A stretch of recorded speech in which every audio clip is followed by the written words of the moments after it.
Here you go, boys. Say, you both look like you got a furphy or two to tell.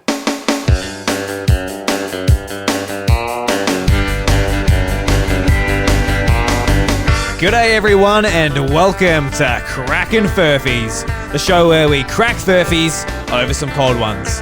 I'm your host Drew Agnew and joining me along the bar are my good mates Ash and Dan. Boys, how we going today? I'm feeling excellent myself. I've just poured myself a drink. Not a furphy this week. I'm on the rums. Oh, that sounds very nice. Now that I'm sitting at the bar with you gentlemen, I couldn't be better. Excellent. What about you, Dan? What are you drinking tonight? I'm feeling good, and I'm drinking what I had left in my fridge, which is a Rogue Dead Guy Ale. Oh, very nice. Is it made of dead guy? Something imported from America. Because, be careful, you could get salmonella. I wouldn't want to get myself some salmonella now, would I? No. Leave the salmonella to Ash. Leave it to Ash. Salmonella is deeply entrenched in my canon at this point. Yeah. Episode 5, it's already all about Ash's salmonella, but... I'm on anything tonight, guys. I went down and actually had a vanilla Coke from McDonald's, so I'm feeling satisfied. I actually drank a little bit too much on Monday night. We did episode 200 of the House of Mario, and we had a good amount of Krackens for that. And I actually woke up the next day with a bit of a headache. I'm like, holy shit, did I drink that much? And looking at the bottle, about a quarter way through, so Yes, we did have a little bit too much. Yeah, That episode was a long burn too. It was really good. Yeah, well, thank you very much, man. We had a lot of fun doing it, and my head didn't enjoy it the next day though. I know I said I was going to post something for that episode, but for reasons that didn't end up happening. But I'll say it here. Congratulations on making 200 episodes, you and Bryce. The podcast is terrific. I listen to it week in, week out. Never fails to get a laugh out of me. And can I just say, she probably won't listen to this, but I laughed so hard at Delphino Jurians doing her impression of you teaching Yoshi to use the toilet. The Australian accent absolutely leveled me. Did she get it right, you reckon? Her impression of you? Oh, spot on. Spot on the head. Also, I'm starting with you and Bryce on this. I also say Yoshi. Yeah, well, we're all Australian here. Dan, what do you say? Do you say Yoshi or Yoshi? It's Yoshi. Yeah, Jesus Christ. I've not heard anyone say Yoshi honestly, because in quite a while. I think that the correct way to say it actually is Yoshi, because that's like how the Japanese people say it. Yeah. But because there was like never really much advertisement for Nintendo in Australia ever at all, we didn't have it like pushed onto us. And in those earlier games, they don't really say it in the games much at all. So we just said what it says. You read it, you say Yoshi. Yeah, no, That's how I look at it anyway. That's how I think I ended up saying Yoshi. But the definitive one for me is that if you pick Yoshi in Smash, the commentator does say Yoshi. That's a valid point. Yeah, I didn't think about getting the Smash Brothers clip up, actually. Yeah. Anyway, that's a debate for another day. For another podcast, perhaps. When you select Yoshi in another game, and it actually says, when Yoshi says his own name, it's more like a Yoshi. Yeah, Yoshi seems to say Yoshi, but then everybody else says Yoshi. Yeah, well, anyway. No one cares about Yoshi's opinion. It's what everyone else says, all right? Yoshi has no say in his own name. I just care about whether he's learnt yet to use the toilet correctly. He has. There's not too much poo on the seat at the moment, so. Oh, God. So what have you boys been up to this week? Anything interesting? Anything fun? Been watching lots of the Olympics since they're on. Yeah, I've been too. I spent like most of the weekend just like sitting on the couch, just watching people be athletic and achieve something in life. It was like I forgot the name of the Australian sprinter who won the first heat. Someone Browning, was it? No, Rowan Browning. Rowan Browning. So the mullet. Yeah, so I watched that race. Yeah, I did too. When he came on, it was just like awesome that he won it, and then like the commentators say that he knows how to play guitar. He's doing like something really smart at university. He's an Olympic sprinter. I'm like, bloody hell. He's got it all in his only 22. Yeah, mate. Getting to 27, he's making me feel old. 5 years younger than me, and he just like achieves everything I'll achieve in a lifetime. More, bloody hell. Anyway, so I've got to stop watching the Olympics. It's bad for your mental health. The Olympics, watching people actually achieve their dreams. Oh my god, what are we doing here? The winner of the women's skateboard competition is 13 years old, I think.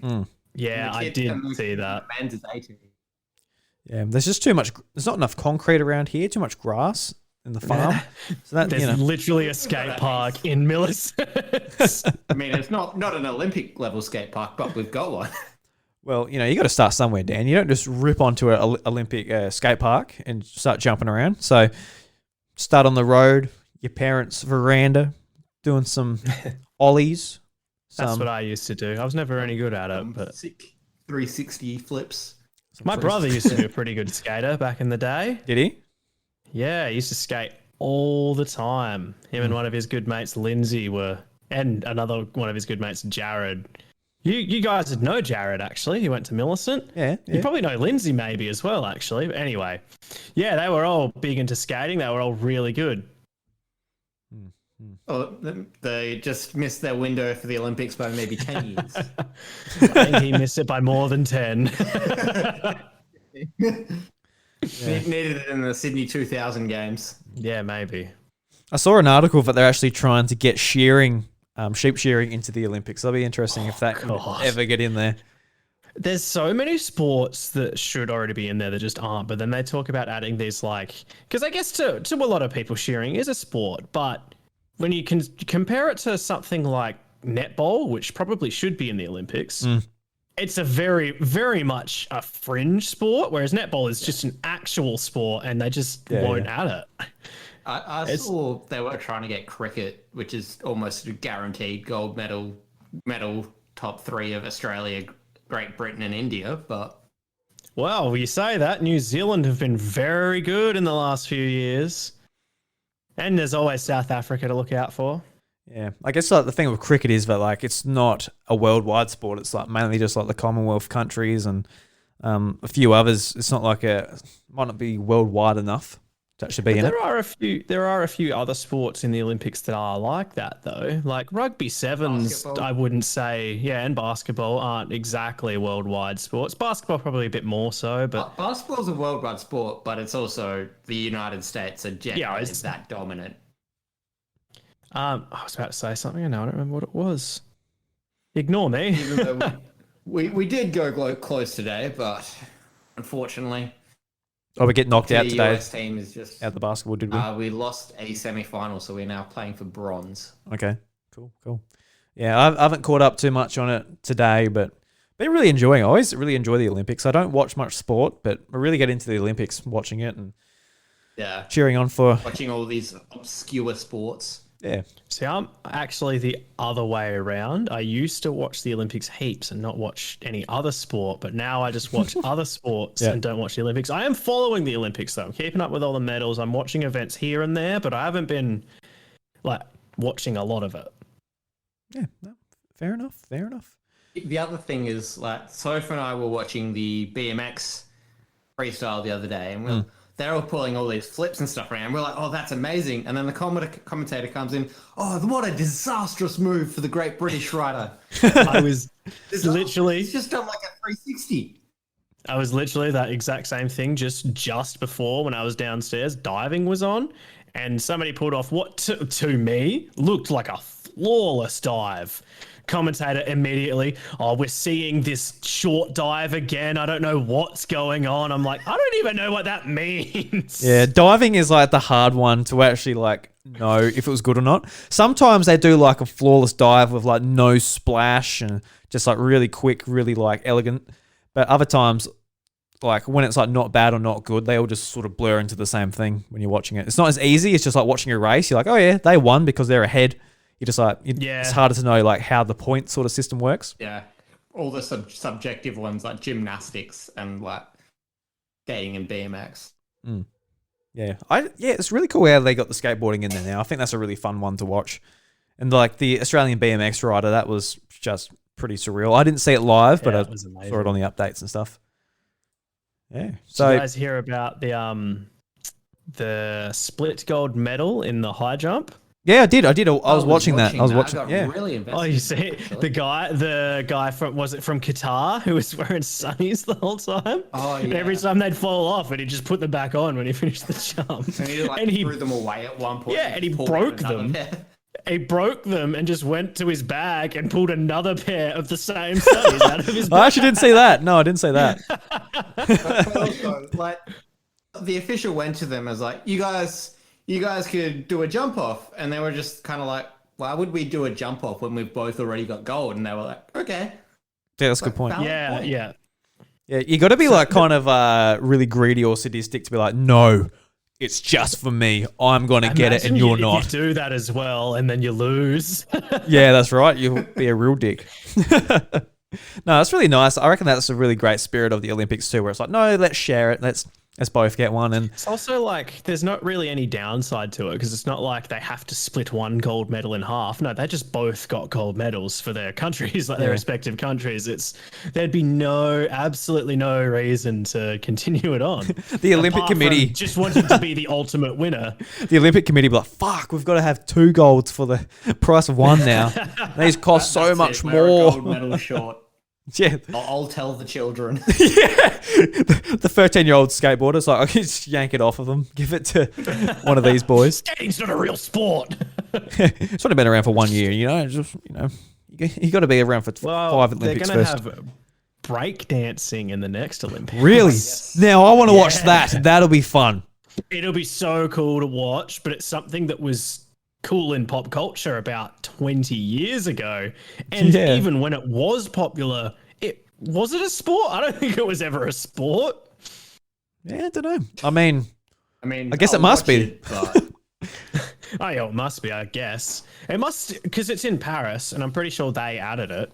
And it must be, because I'm pretty sure the home nation can add one sport every time. oh, okay. so what I'm hearing, 2032, we've got it in Australia at Aussie rules.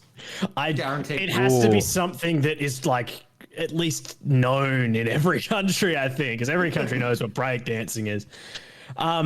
I think that the talk is rugby league for when it comes here, which we'll probably won't even win gold at if we had that, but Yeah. we can give it a fair crack. New Zealand a gold medal. I would Well, love I to think see we're AFL added. actually New Zealand rugby union mostly because their rugby league team's pretty average because they've got a rugby league team in our rugby league. That's confusing to say. And yeah, they're pretty average. Yeah, right.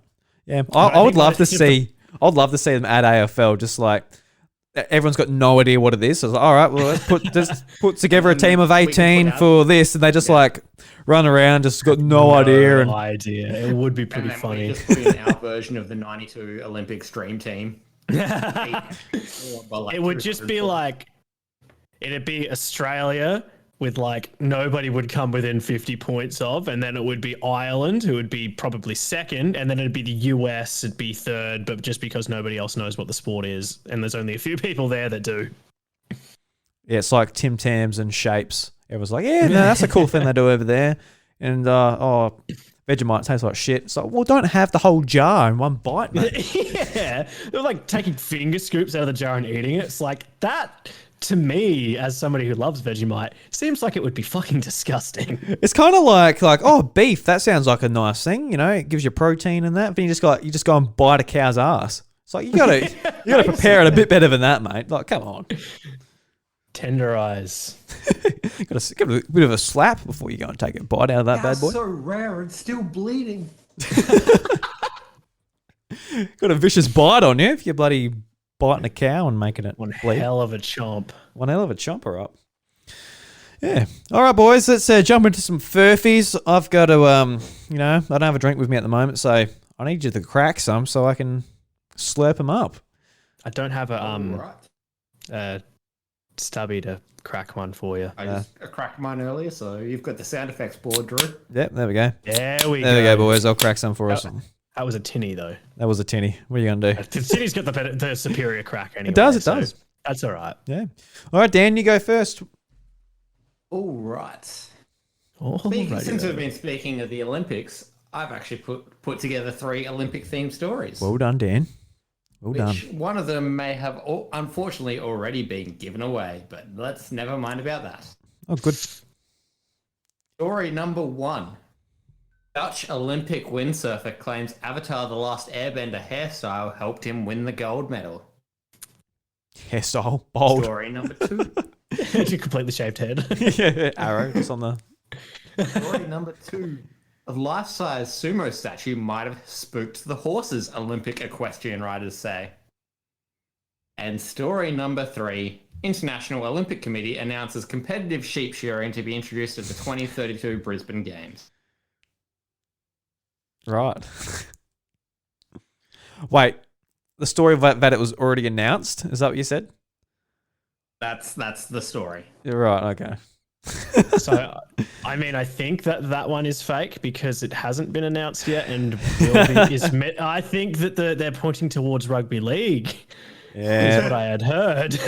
Look at Dan so- grinning there. Look at him. He's Just- getting a bit. Like I He's said, sweating. I'm pretty sure it's already been given away. Unfortunately for you, that would have been a good one if we hadn't been If we following didn't it so go down closely. Yeah. Yeah, you can't sneak them in, Dan, when you got a bloody shearer here. All right, bloody hell. So, yeah, I this is think your we already chance to know- become an Olympian, Drew. Unfortunately, I already know Jesus what Christ. the Furphy is there, but we'll go with sheep shearing. I assume Drew will go for the same thing. Yes. I assumed. Yeah. What is it, Dan? The Furphy is the sheep shearing. Well done. So, can you tell us about Avatar That's a the frothy Last Furph. Avatar the Last Airbender haircut, please? Yeah, please tell us about that, Dan. Yes. Is his head just completely shaved bald? Was it Gary Ablett? It was not Gary Ablett. It was a Dutch guy named Kieran Badlow who looks to have bleached his hair and shaved it down, and then dyed what was left, the bright blue arrow that Aang has. That is amazing, actually. That is. I really like that. All right. Reading through more of this article here. The windsurfer believes that his unique hairstyle helped him win a gold medal for his country. Well, the last Airbender's Aang has the ability to bend all 4 elements, so that it makes sense that someone who needs to bend 2 of them to be better at their sport would do better. I need to be in tune with the wind and in tune with the water and everything around, Badlow told Reuters. I have been able to piece something together in these Olympic races, so I think this haircut has worked in my favour. Not outright saying a blue arrow in his head helped him win a gold medal, but just perhaps a nod to Aang and trying to tackle his love of the last Airbender. I just really hope that he was doing this as some form of joke and he wasn't taking what he was saying seriously. Yeah, I hope he's wearing like the whole get up, like the robes and all that. Just like the stick out there, like on the Ben the windsurfer. He was actually just not even on a windsurfing board. He was riding a bison. Officials almost disqualified him when he said yip yip when to start the race. Yep.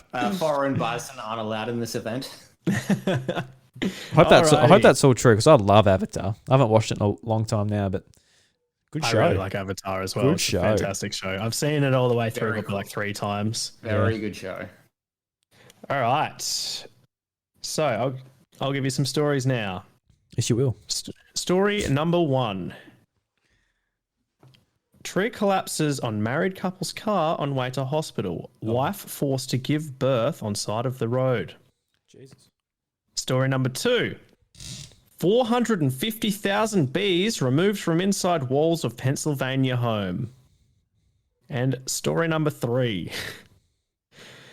Doctors figure out why woman was lactating from her armpit. Ooh. Ooh. That's a nice milk bar. Just lick the armpits, hey? Yeah, well, you'd probably be arrested, but you could give it a go. Oh, well, if she didn't like it, you wouldn't do it, obviously. But I mean, for the baby, you know. Oh, right. Not for me. Not for me. I thought you just meant for anyone. Yeah, anyone, yeah, sure. Oh, dear. Sorry, how many thousand bees were removed from this Pennsylvania home? 450,000. 450,000. Holy shit. That's a lot of bees. That's a bees. Who counted them all? Just like 1 bee. Nick 2 Cage. bee. All right, lactating from the armpits. Who knows? I've got no idea if that's a true thing or not. A lot of bees. I can believe that there's bees been extracted from a home. I reckon that's a plausible thing.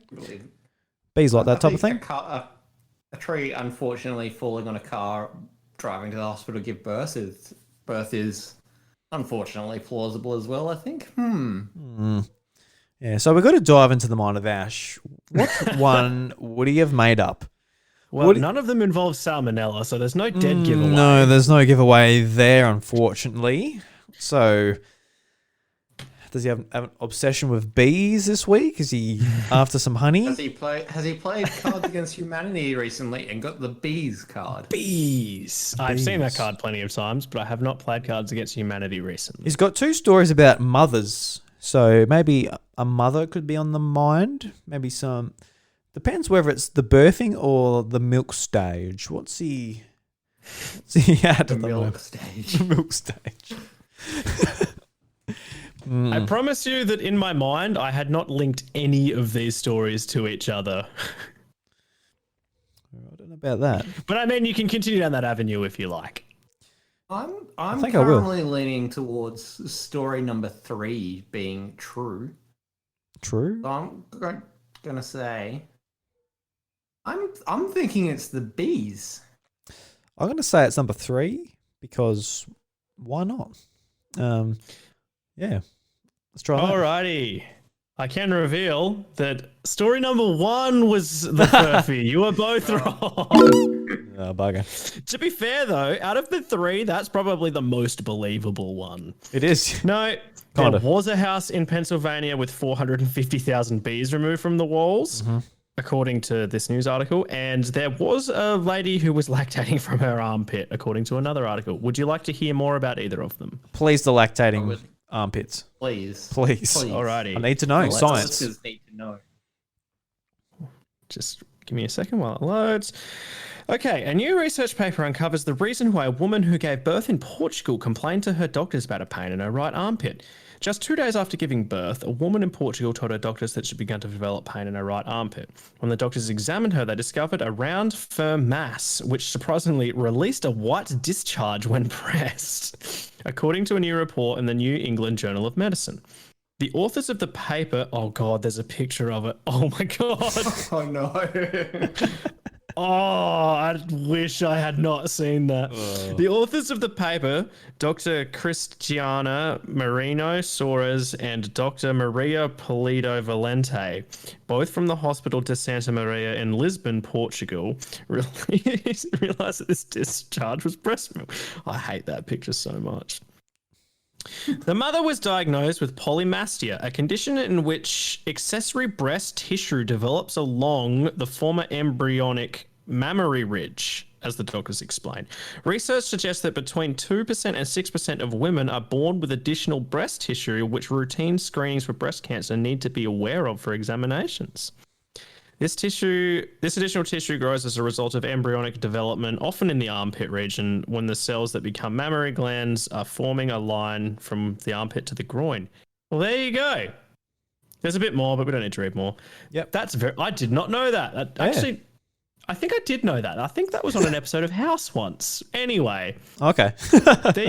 That's something that... That's a very, very odd one, that one. There you go. Learned something new. I'm also very glad you didn't link that picture in our little chat at the moment. So I still can. You still can. Maybe I'll send it to you guys after we finish recording. It's pretty heinous. Part of me wants to see it. Part of me really doesn't. Well, I've just screenshot it, so I've got it there as ammunition. All right, Drew, are you ready to step up to the plate? Yeah, mate. I've got a Furphy for you, mate. But I've got 4 stories here. 1 Furphy. See if you Who's can. got the 4-bagger? I got the 4-banger. So look out. So The 4-pack. The 4-pack. Yes, Dan. 4-pack of vodka cruises. Nah, just bottles of water, mate. Just keep you hydrated. Do bottles of water come in 4-packs? Probably not. So first one is shopper baffled after spotting couple dumping flailing baby on cold hard floor. Mum sparks furious debate after sharing clip piercing her baby's ears. Drew announces he and Chantel are having a baby. And Dad shows baby how to do a somersault, falls off 3-story building. Was the dad Eric Clapton? Eric Clapton. I don't know who Eric Clapton is. Oh, okay. Do you know the joke? Do you know the song Tears in Heaven? Mm.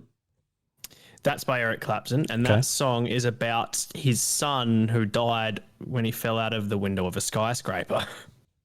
That's sad.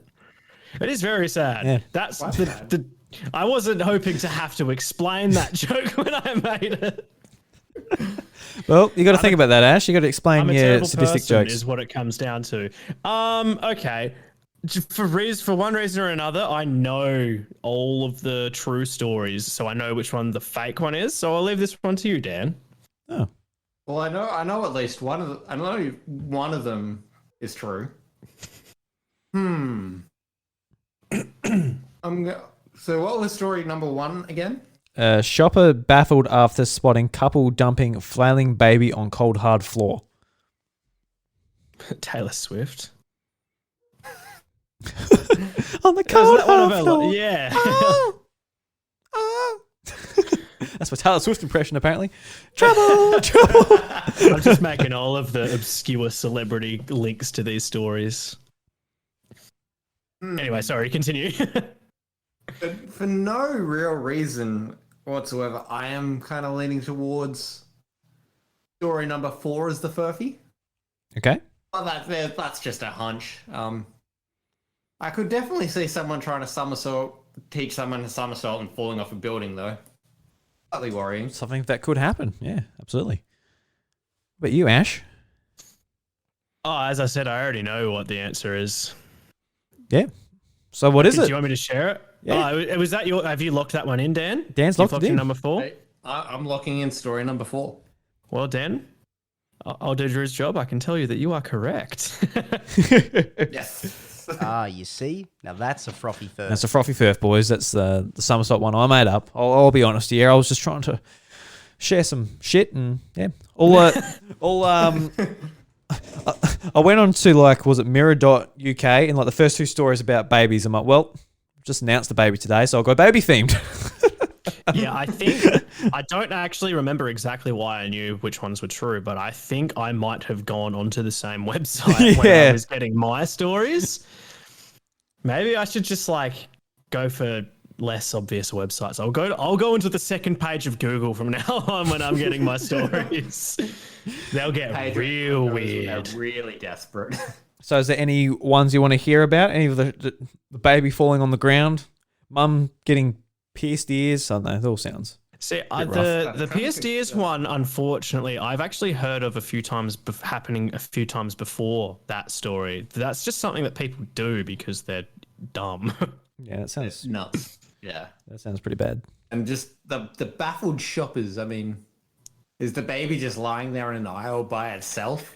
No, I think I saw a picture of this and it was outside and at a cafe or something. They're sitting at the table and the baby's just on the hard concrete floor. Yeah, I think they're just sitting there eating and they just put the baby on the ground and let it do its thing while they eat.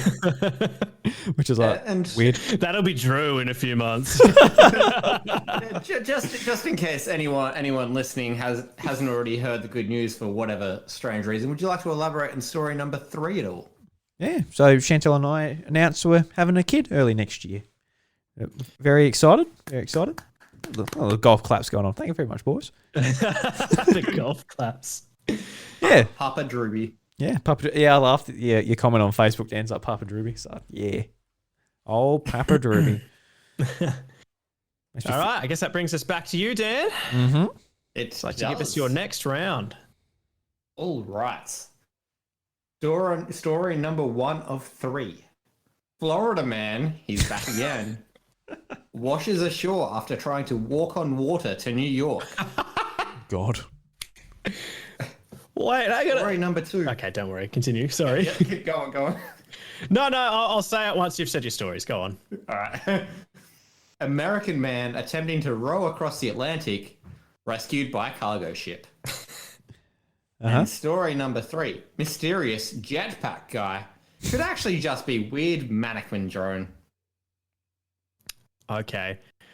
For one reason or another, I know all 3 of these as well. You bloody bastard, Ash. You're doing some research. You're not even looking for your own stories. I swear, I can explain. I'll explain after the round is done. Oh, you bloody... Ash the newshound Wallace. Bloody journalists out there. I've just been like watching Good News Week, guys. Do you guys ever used to watch Good News Week? I do remember that with what a show. Paul McDermott. Yeah, what a show. Anyway, sorry, continue. All right, so I'm here by myself. Ash has already got the intel, and I'm here trying to guess whether several Americans are actually doing what they're doing. I don't know. Florida man. Wild country. Tell you what, I'm going to learn my lesson from last week. Just ignore the Florida man one. He's probably doing whatever he's doing. I'm trying to walk over to New York. That's just silly. What a bloody dickhead he is. The drone. I don't know about the drone, Dan. How would I know? Bloody hell. How would you know? Well, I wouldn't. I'm not a bloody ears to the wall here like Ash Wallace. So, all right, I'm just going to go number 2. Number 2, Dan. Looking in number 2. What were you about to say about the Florida man walking on water, Ash? Okay, so I guess Drew, for whatever reason, doesn't remember this, but that was one of my stories from last week. Was it? Yeah. Okay. No, I don't remember. So, Drew, you've cracked the Furphy. Okay, cool. Well, there you go. Maybe I did know in the back of my head. Well, the thing is, when it comes to recording podcasts, on the House of Mario, even, I can't remember the last thing we talked about last week. Week to week, I forget what we talked about the other week, and I just completely forget, and it's like a brand new Drew every single time. You never know what you're going to get. It's like the Drew lottery.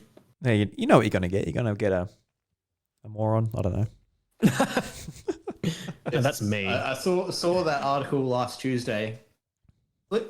Quickly put it in my bookmarks and then got called away last Thursday night. So here we are. You could have both ended up with it. That would have been funny. On the same night. That would have been very funny. All right. So that Would you brings like us to to hear more my... about the jetpack drone at all? Yeah, why not? All right. Bizarre ongoing sightings of what appears to be a man flying a jetpack at high altitudes have understandably baffled the public. The sightings, which have started last August, have involved multiple commercial airline pilots and have all taken place at incredibly high elevations, up to 6,000 feet in the air. People want to know, is it aliens? A military experiment? Some guy sent from the future just to taunt us? Surely. Yeah, that's the most logical explanation. Yeah, that's what I'd say. So this is occurring around LAX, but recently released documents hinted another possibility. The sightings may not be a real flesh and blood person at all, but instead a lifelike mannequin carried aloft by a drone.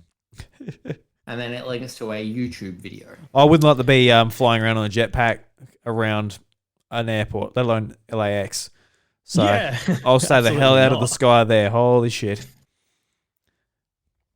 Yeah, I'm not a fan of heights at all, so I'm just going to say no to a jetpack altogether, but let alone one in an incredibly high traffic airport. Yeah, I would imagine like it sounds like a really cool thing, but once you're going like really high, like over buildings and stuff, like holy shit, just like dangling your legs just with this jetpack and I'll be checking the fuel like every half a second, I reckon. If it runs out of fuel, boy.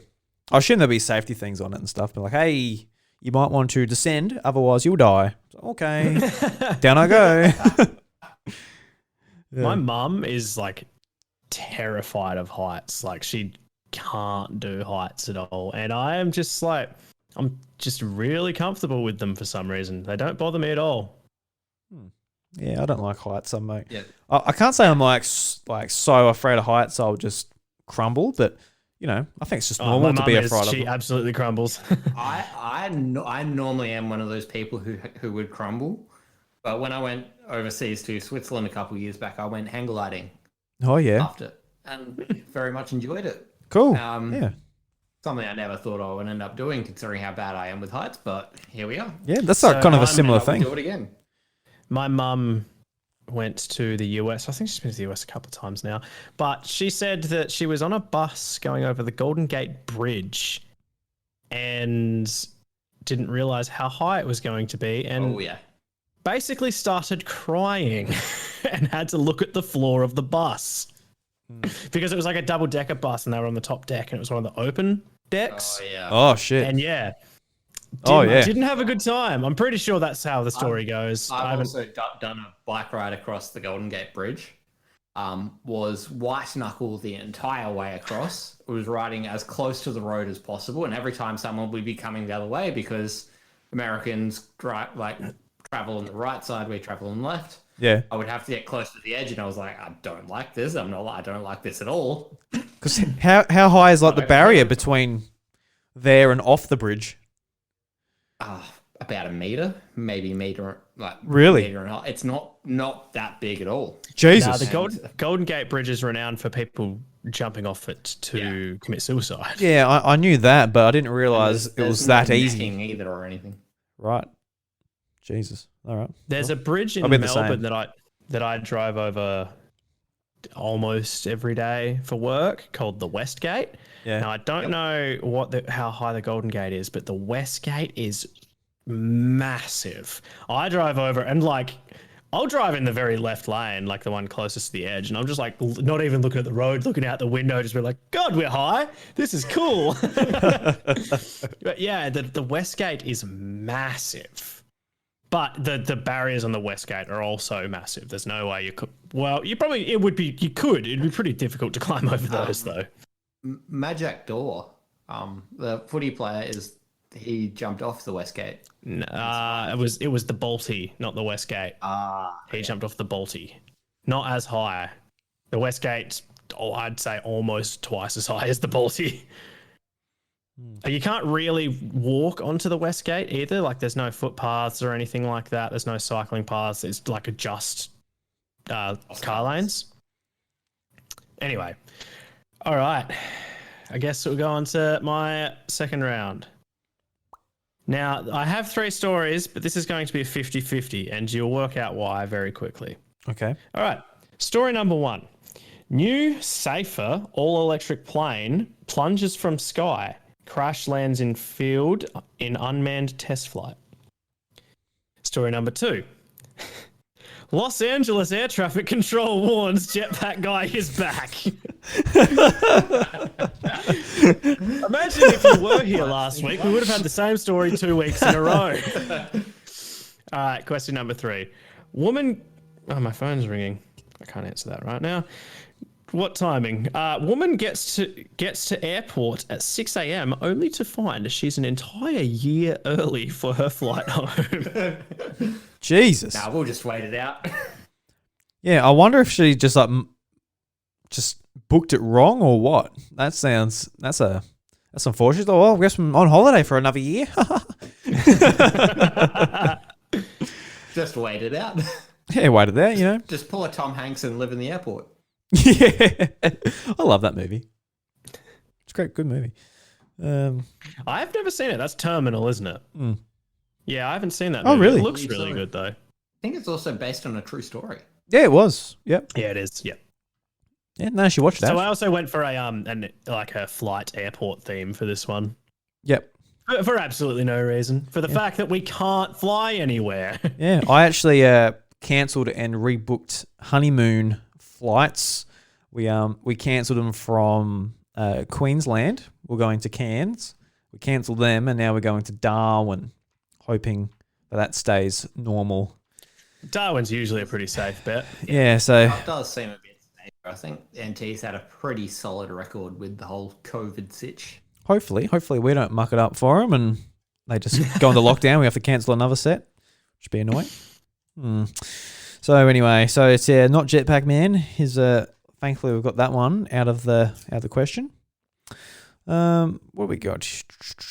What's the first one again, Ash? I always forget the first one. First one was new, safer, safer is in quotation marks, safer, all-electric plane plunges from sky, crash lands in field in unmanned test flight. Yeah. Well, what are you thinking, Dan? I'm thinking number one seems quite plausible.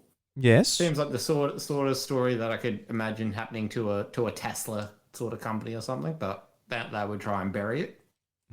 I'm currently leaning towards the terminal, but where are your thoughts, Drewby? I'm going to go number 2 just because I still don't believe it. Still don't believe no, I'm joking. I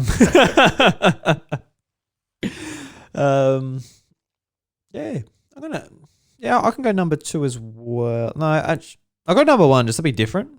I can sort of believe both of them, but I kind of believe number 1. I'm just going to go against the grain and see what we can do here if we can actually get him. So I'm going to lock in the woman arriving a year early as the Furphy. So one of us has to be right. Yep. So I'm looking at one of number you 1. does have to be right, and Drew is right. Oh, there was no all-electric plane plunging from the sky in an unmanned test flight. Awesome. So tell us about this woman who buggered up her bloody. Yep. Give me one moment, and I will have it up because the hyperlink is not working for some reason, so I have to copy and paste it. Oh God! I opened my browser and it just opened up on the picture of the armpit milk. Okay. Woman gets to airport at 6 a.m. only to find she's an entire year early for her flight. We love going on holiday, but if there's one downside, it has to be the actual traveling. Oh, sorry, pardon me. Getting up early to make our way to the airport. Yeah, we don't care about you, whoever you are. If there's one thing that can make it worse, it's arriving at 6 a.m. only to discover you've booked the wrong flight. This is the situation model Alexia Portman recently claims to have found herself in when travelling back to London from Croatia. She shared her unfortunate plane ticket blunder on TikTok, where it has since gone viral. Sorry, my housemate's just screaming or something. In a video posted under the username Simp4Beans, Alexia shared footage of herself sitting outside a deserted airport, fully packed, suitcase beside her. Text over the footage reads, "As if I've just gotten to the airport at 6 a.m. and my flight turns out to be next year." At the end of the clip, she can be seen covering her mouth with her hand and laughing. In the comments, she adds, "All she can do is laugh." The video is captioned, "EasyJet account doing me dirty, man, WTF." So there's not really anything to it. She just accidentally booked it for the following year. Yeah, well, at least you got plenty of time to cancel. At least there's that. Rebook, reschedule. Yeah, no, she got plenty of time to do that. Yeah.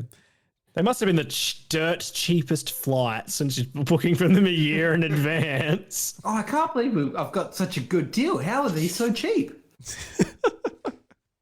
She's probably booked them with Delta Airways. It's amazing how much they vary too. Like booking hours today, like the prices just vary so much, and like I kind of expected it all to be from Adelaide to Darwin, just like the one flight. But so many of them are broken up like 1, 2, or even 3 times. I'm like, oh my God. Like, if say most of them were actually like from Adelaide to Melbourne to Sydney to Brisbane and then Darwin. I'm like, oh my God. If you got one of them, you'll just want to hang yourself halfway through. So that's something that didn't really used to happen very often, but it's something that's happened a lot since COVID because they've stripped back heaps of the flights and everything like that. But yeah, that's definitely very, like, much more common now. Sorry, Dan. With the new rules about, or at least in South Australia, about if you go through Sydney Airport, you have to quarantine. Yeah, exactly. So you can't do that. Unless you want to go to Darwin and just quarantine the whole time. Yeah, not really. I like quarantining at home, though. It's fun. It's like, oh, yeah, don't you go anywhere for a week? So, okay. I can do that. I'm just like, yeah, to people I work with, I'm not coming. They said stay home. All right. Sometimes I think that I'd like welcome a quarantine because I'm like, because I've been working throughout the entirety of lockdown and everything like that because I'm an essential worker technically. But so yeah, sometimes I'm like, oh man, I could really just go for the couple of weeks off. But then I think about it and I'm like, 2 weeks of me basically not being able to leave my bedroom because I've got housemates would be fucking horrible. And That's basically clap my hands to anyone that has made it through that, because I think I would beat my head against a wall to death by day 5.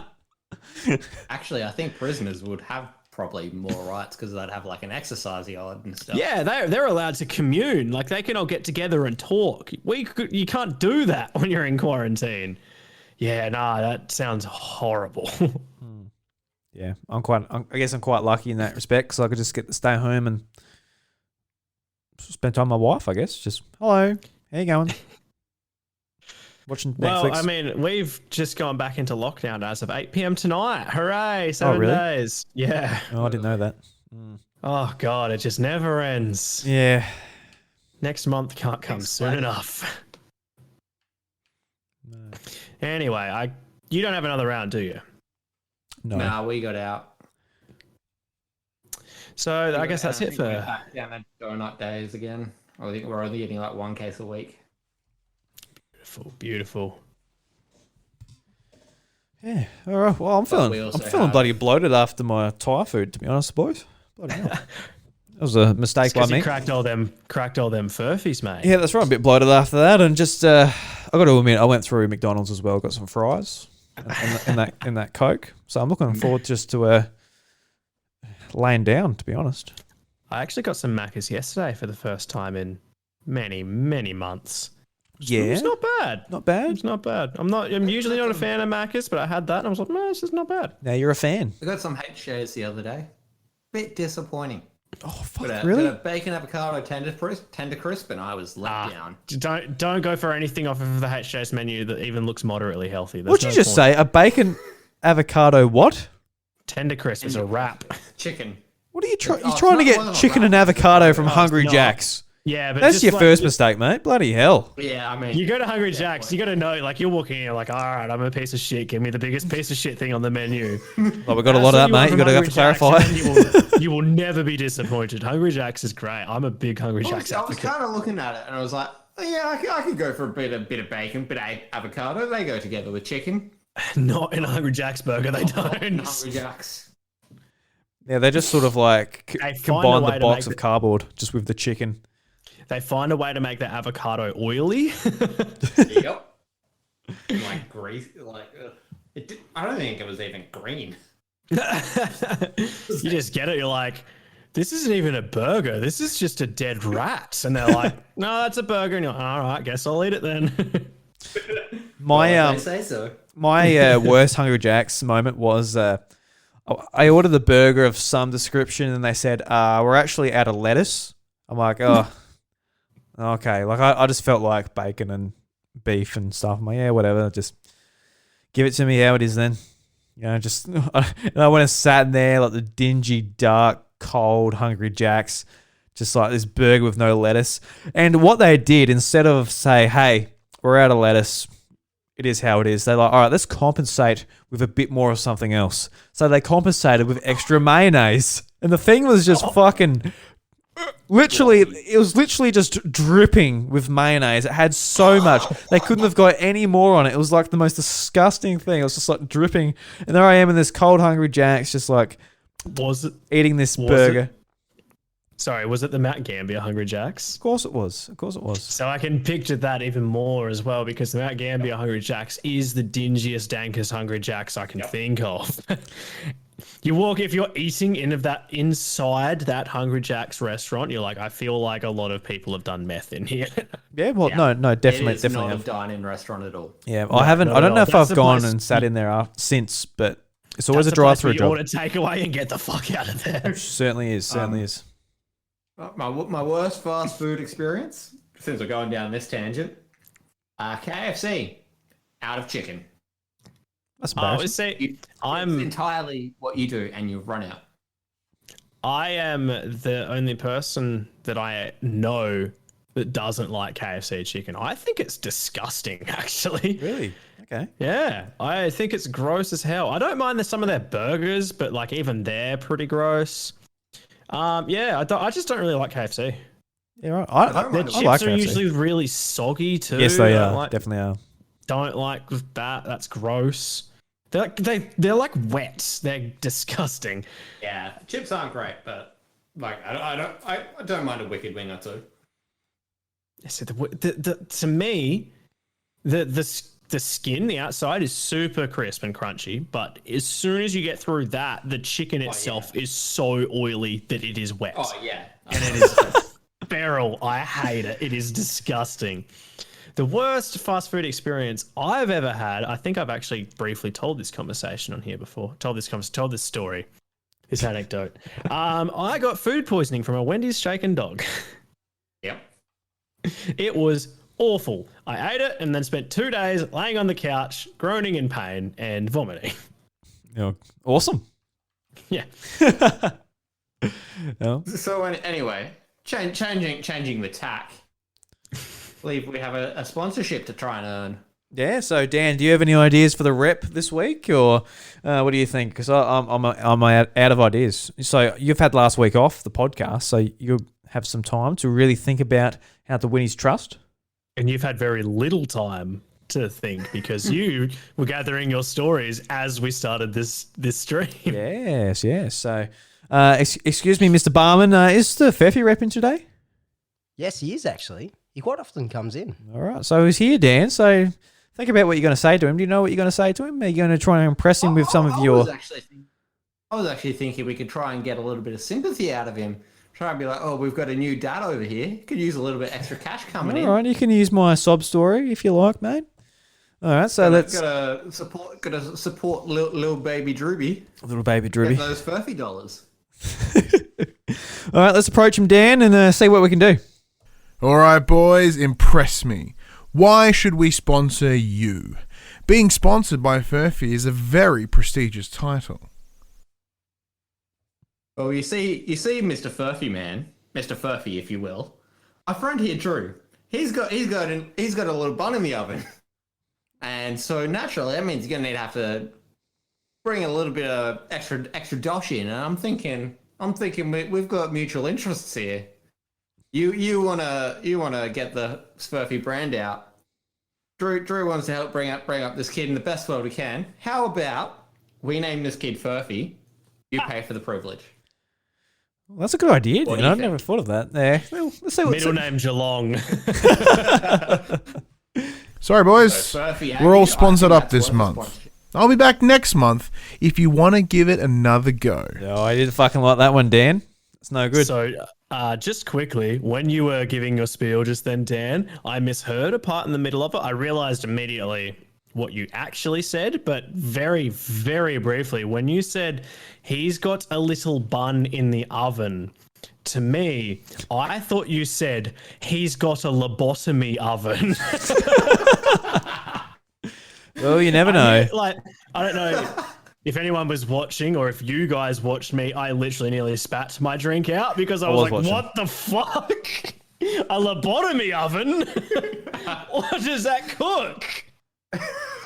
Well, it cooks lobotomies. It's the latest medical technology. Oh, well, Dan, if you actually got us that sponsorship, we might have been able to get one, but we can't. So no The lobotomy only oven. Preparation tool, no mallet needed, just an ice pick. Here, just come and stick your head in this oven, and it won't kill you. It'll just destroy 90% of your brain. Yeah, it just destroy your frontal lobe. All right, boys. So before we end the show, anything else you'd like to say before we head off on our merry way? The voice of the Furphy rep, I actually heard on your podcast congratulating you. Did you? And I don't think you did. Did I not? No, you didn't. No. No? Oh, No. fuck. Is there somebody that sounds like him? Not really. Oh, no. Oh, not the Furphy rep. The barman. The barman. That's what you're looking for. So Oh, sorry. Yeah. Yeah, My this- bad. The barman. this, Yeah, this that's what boy I here. meant. Here you go, boys. So That's the one. you both look like you got a Furphy or two to tell. Yeah, Dane. My bad. Dane Peavy. Yeah, I knew what I was talking about. I was just getting them backwards. Yeah. Yeah. And it was a very meta moment for me. And I was like, oh. You're like, oh my god, he said something else. Orthodox moment. Yeah, exactly. I've only heard him say one thing ever, and now he's here saying all these other words. Just nuts. Just nuts. What about you, Dan? That was Oh, Just a score update in the hockey. It is 1-1 with 2 minutes 30 left to go. Oh, actually, I do have something I would like to say very quickly. Yes. This is something that I was planning on saying when I did the very brief congratulatory speech for your 200 episodes, not for the kid. I was going to very, very quickly gloss over one of my earliest memories of you, Drew. Okay. Yeah. I don't know if you will remember this. You probably won't, and I don't know why it has stuck with me all these years, but it has. And one of my earliest memories of you was at Millicent High School, and it was in sex ed class. Oh God. We were doing the classic thing that you do in sex ed, where they give you a banana and you put a condom on the banana to practice fitting a condom. Right. We were in a group together because apparently it was a group exercise. Oh, it is. Yeah, you need it's a 3-man job apparently. But anyway, we put that condom on that banana. I was holding the banana with the condom on it, and I was like, right, what do I do with this now? And you reached over. I thought you were going to take it out of my hand, but you just grabbed it and started like wanking it off. Oh God. I might remember something vaguely about that, but I really can't. Oh, Jesus Christ. Did I break the banana or something? Did I squish it or something? Or was I just... Maybe? Yeah, I can't... Oh, mate. No, I think you maybe did. It, like, cracked slightly. And there was, like, 3... I think it was me, you, and one of our friends, Joseph Petricaro. Right. And I'm pretty sure that we all just laughed a lot as soon as it happened. Yeah, because I thought you were going to take it from me, and I was, like, kind of, like, giving it to you. You just... Oh God, I laughed so. I'm pretty sure I was crying of laughter when that happened. Oh, I'm sorry about the that sexual harassment there, Ash. Just grabbing your banana and... I was trying to give it to you, man. Yeah, Take my banana. that is funny how it was like a 3-man job.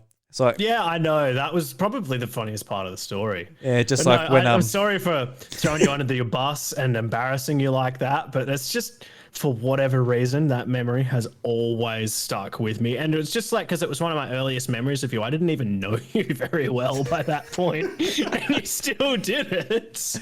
it sounds like something I'll that's do. the moment that just sold the friendship. Exactly, yeah. And he's been grabbing my banana ever since. No condom, though. Unprotected.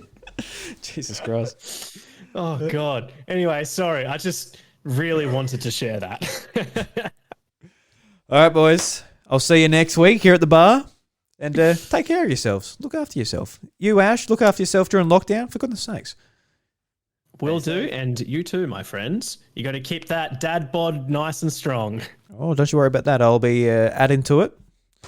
That's why I went to Macca's today. Gotta practice that dad grilling skill. You'll be sitting back in. Yeah. You'll be sitting back in the HJ's dine-in soon. Yeah, I'll be just slurping up the mayonnaise, just embracing it.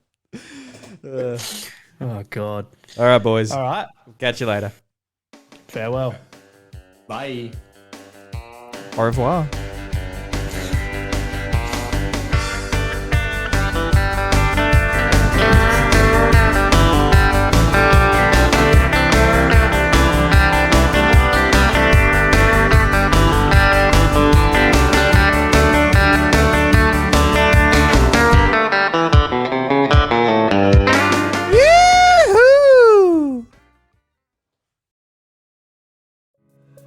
Crackin Furphys is lovingly crafted and recorded in the southeast of South Australia. The show is produced and hosted by me, Drew Agnew, and my co-hosts are Ash Wallace, Daniel Treadray, and Thomas McRobert. If you enjoy my work here as well as on my other podcasts, The House of Mario, Encore at The House of Mario, and A Drew Story, help spread the word by sharing us with a mate or leaving a 5-star review on Apple Podcasts and Spotify.